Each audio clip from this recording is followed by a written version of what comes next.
Assalamualaikum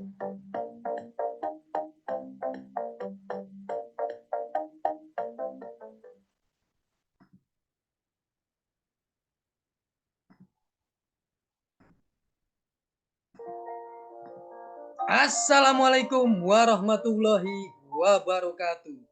Salam sejahtera untuk kita semua. Apa kabarnya rekan-rekan mahasiswa-mahasiswi setia Dharma Bumi Putra? Kita berjumpa kembali di pertemuan mata kuliah manajemen SDM di pertemuan ke-7. Tidak terasa kita sudah sampai pada pertemuan ke-7 hari ini. Mudah-mudahan Allah Subhanahu wa taala Tuhan Yang Maha Esa selalu memberi kita keberkahan kesehatan sehingga kita bisa terus menggali ilmu untuk menggapai masa depan yang cerah. Rekan-rekan semuanya, sebelum kita memulai proses belajar mengajar ini, alangkah baiknya sama-sama kita berdoa agar perjalanan proses belajar mengajar ini berjalan dengan lancar dan sukses. Berdoa menurut keyakinan dan kepercayaan masing-masing. Berdoa dimulai.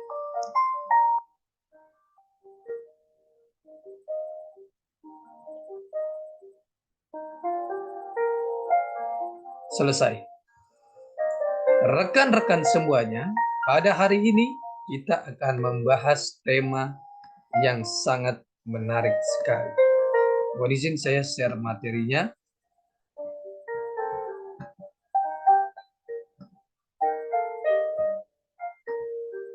Hari ini kita akan membahas tema yang sangat menarik. Kita membahas mengenai pesan persuasif. Pengertian pesan persuasif. Pesan persuasif. Persuasi merupakan suatu usaha untuk mengubah sikap, kepercayaan atau tindakan audiens untuk mencapai suatu tujuan. Persuasi juga dapat diartikan sebagai tindakan seseorang atau komunikator untuk meyakinkan dan mempengaruhi orang lain atau audiens dengan cara-cara tertentu sehingga orang lain tersebut bersedia melakukan sesuatu sebagaimana yang diharapkan oleh orang yang melakukan persuasi tersebut. Di dalam suatu organisasi, pesan-pesan persuasif dimaksudkan untuk menjual ide atau gagasan kepada orang lain, memberi saran agar prosedur operasional lebih efisien, mengumpulkan suatu dukungan untuk kegiatan tertentu, dan untuk meminta bantuan dana bagi pembiayaan suatu proyek tertentu. Berikut ini adalah urutan dalam proses perencanaan pesan persuasi.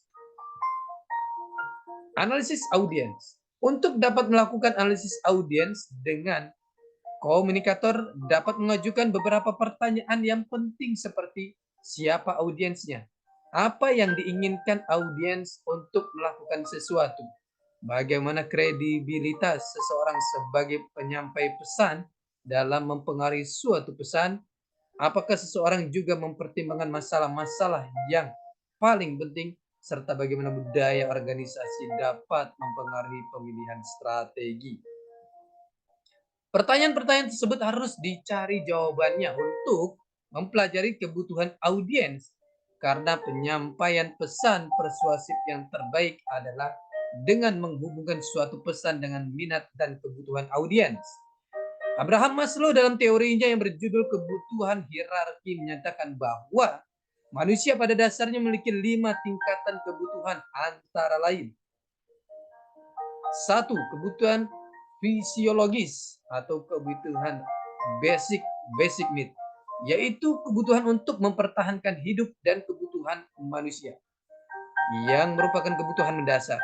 Kedua, kebutuhan keamanan atau safety need, yaitu kebutuhan akan rasa selamat dan aman dari segala macam bahaya. Yang ketiga, kebutuhan sosial atau social need, yaitu kebutuhan yang berkaitan dengan kegiatan kemasyarakatan. Bagaimana seseorang berinteraksi dengan orang lain dalam kehidupan bermasyarakat. Yang keempat, kebutuhan status, yaitu kebutuhan manusia akan status yang berkaitan dengan pengakuan, penghargaan, kedudukan, dan tindakan sosial di masyarakat. Yang kelima, kebutuhan aktualisasi diri atau self actualization, yaitu bagaimana seseorang mengaktualisasikan dirinya dalam berbagai kegiatan yang menumbuhkan suatu kreativitas, inovasi-inovasi baru, serta mampu menunjukkan sikap arif dan bijaksana dalam mengambil suatu keputusan penting dalam suatu organisasi. Pertimbangan perbedaan budaya. Pemahaman terhadap perbedaan budaya yang ada tidak hanya akan membantu seseorang sebagai komunikator dalam memuaskan kebutuhan audiens, tetapi juga akan membantu bagaimana mereka memandang sang komunikator. Hal ini dikarenakan cara memberikan persuasi untuk suatu budaya tentunya akan berbeda dengan cara terhadap budaya yang lainnya. Memilih pendekatan organisasional. Dalam hal ini, seseorang sebagai komunikator dapat menggunakan pendekatan tak langsung atau indirect approach dalam penyampaian pesan-pesan persuasif. Akan tetapi, jika audiens dari komunikator tersebut objektif atau jika komunikator mengetahui bahwa audiens lebih memilih untuk mendengarkan pesan-pesan disampaikan secara segera. Pendekatan organisasional yang tepat adalah pendekatan langsung atau direct approach. Mengembangkan pesan persuasif. Pesan persuasif yang efektif mencakup 4 komponen antara lain. Menetapkan kredibilitas. Kredibilitas ditentukan oleh sejauh tingkat kepercayaan dan realitas yang dimiliki. Jika kredibilitas komunikator di hadapan audiens diragukan, maka mereka yang akan cenderung skeptis dan tidak menerima begitu saja informasi yang disampaikan, sehingga upaya untuk melakukan persuasi akan tampak sebagai bentuk tipuan. Salah satu cara untuk menumbuhkan kredibilitas bagi seorang komunikator adalah melalui fakta atau bukti objektif berupa semua bentuk dokumen, statistik, jaminan, maupun hasil riset. Selain itu, komunikator hendaknya memiliki keahlian atau merupakan seorang pakar dalam bidang tertentu. Objektif dalam melakukan penilaian terhadap sesuatu, dapat bersikap hormat dan jujur untuk menambahkan rasa hormat audiens, serta pengalaman atau latar belakang untuk dapat membantu mengidentifikasi audiens. 2. Membuat kerangka argumentasi. Setelah mengumpulkan cukup fakta, bukti, dan temuan lainnya, di sini kita lihat, maka langkah selanjutnya adalah membuat kerangka argumentasi. Kebanyakan pesan persuasif mengikuti rencana organisasional AIDA, yaitu attention, perhatian. Pada fase ini, komunikator harus dapat segera meyakinkan audiens dalam pembukaan bahwa ia memiliki sesuatu yang berguna untuk disampaikan.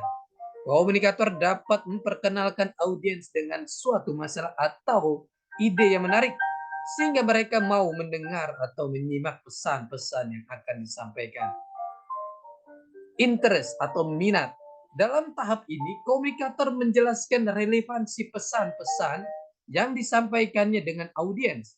Komunikator hendaknya mengembangkan pernyataan yang telah disampaikan pada fase pertama dengan lebih rinci, agar audiens mampu berpikir dan mengaitkan isi pesan-pesan tersebut dengan manfaat yang akan diterimanya. Desire atau hasrat. Pada fase ini, komunikator berusaha mengubah keinginan audiens dengan menjelaskan bagaimana perubahan yang dilakukan akan memberikan manfaat yang lebih baik bagi audiens. Jika minat audiens sudah cukup besar, maka hal ini akan mendorong sebuah hasrat yang tinggi untuk mengambil keputusan berdasarkan pesan tersebut. Action atau tindakan. Dalam tahap yang terakhir ini, komunikator menyarankan tindakan spesifik yang diinginkan terhadap audiens. Kebutuhan atau tindakan merupakan hasil akhir yang akan dilakukan oleh audiens. perlu diingatkan kembali bagaimana audiens akan memperoleh manfaat dari tindakan yang akan dilakukan tersebut, serta membuat mereka lebih mudah untuk melakukannya.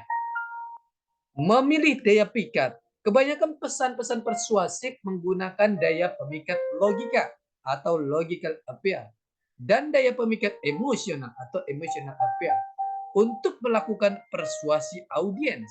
Keseimbangan di antara keduanya tergantung pada 4 faktor penting, yaitu tindakan yang diharapkan, harapan audiens, tingkat resistensi yang harus diatasi, serta kemampuan menjual ide atau gagasan pada audiens. Pemikat emosional. Persuasi secara emosional dapat dilakukan melalui argumentasi atau dalam bentuk simpati kepada audiens. Dalam hal ini dapat digunakan kata-kata yang sangat berpengaruh terhadap emosi seseorang. Misalnya kebebasan merdeka, keberhasilan, nilai, penghargaan, kenyamanan, dan keamanan. Pemikat logika. Pemikat logika dapat digunakan untuk melakukan persuasi audiens seperti membuat pengaduan atau klaim dengan memberikan alasan dan bukti-bukti yang mendukung. Ketika memikat logika audiens, komunikator dapat menggunakan salah satu dari 3 jenis alasan berikut ini. 1. Analogi. Analogi adalah penggunaan alasan dari bukti-bukti spesifik menuju bukti-bukti spesifik pula untuk melakukan persuasi karyawan agar mau menghadiri sesi perencanaan. Komunikator dapat menggunakan analogi pertemuan komunitas dengan membandingkan perusahaan mereka dengan komunitas kecil di mana karyawan tersebut dianggap bisa memberikan nilai bagi anggota komunitas. 2. Induksi. Induksi adalah pemberian alasan dari bukti-bukti spesifik menuju kesimpulan umum untuk meyakinkan pelanggan potensial bahwa produknya adalah yang terbaik. Komunikator mungkin saja akan melaporkan hasil tes pasar yang menunjukkan bahwa orang-orang lebih menyukai produk tersebut. Oleh karena itu, jika beberapa individu menyukainya, maka orang lain juga akan menyukai produk itu. Pesan-pesan good news dan goodwill. Pesan-pesan good news dan goodwill adalah pesan-pesan bisnis yang memberikan kesan positif dan menyenangkan kepada pihak lain. Melalui pesan-pesan good news dan goodwill, para pelaku bisnis dapat melakukan berbagai upaya untuk mengembangkan dan menjaga hubungan yang baik dengan para pelanggan, klien, karyawan atau pegawai, dan masyarakat publik pada umumnya. Good news tentang pekerjaan. Bagaimana mendapatkan pelamar kerja yang cocok dan memilih orang-orang yang tepat untuk pengisian lowongan kerja merupakan pekerjaan yang tidak mudah. Oleh karena itu, suatu organisasi yang membutuhkan karyawan baru harus betul-betul melakukan proses seleksi dan rekrutmen secara tepat sesuai dengan yang dikehendaki. Apabila kalau kita perhatikan di lapangan fakta menunjukkan bahwa para pelamar kerja seringkali jauh lebih banyak daripada posisi pekerjaan yang akan dipilih. Rekan-rekan semuanya, ini adalah pertemuan kita yang ketujuh. Kita akan berjumpa di pertemuan-pertemuan selanjutnya. Tetap semangat untuk belajar dan menggali ilmu untuk mendapatkan masa depan yang cerah. Salam sehat selalu. Assalamualaikum warahmatullahi wabarakatuh.